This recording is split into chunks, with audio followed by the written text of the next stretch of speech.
রাজ্যে লাগাম ছাড়া গাঁজা পাচার চক্র, ফের নাকা চেকিং এ ধরা পড়লো গাঁজা বোঝাই কন্টেনার গাড়ি, পলাতক চালক। রাজ্য থেকে বহিরাজ্যে নেশাদ্রব্য পাচার চলছে অহরহ।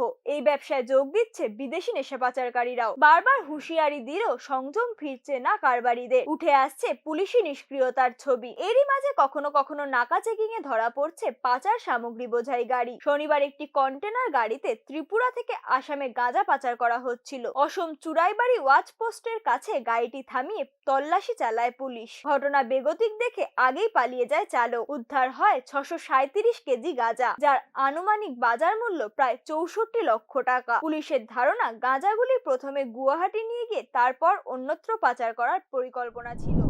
আজি ৰাতিপুৱা 4টামান বজাত আমি এটা সারপ্রাইজ নাকা চেকিং লগাওঁ হেৰিত আপোনাৰ জোলাইবাৰী ৱাচ পোষ্টত। তাতে আমি এটা ট্ৰাক ডিটেইন কৰোঁ, নাগালেণ্ড ৰেজিষ্টাৰ্ড ট্ৰাক। তাতে 637 কিলোজ অফ ছাছপেক্টেড কেনাবিছ গাঞ্জা আমি পাওঁ।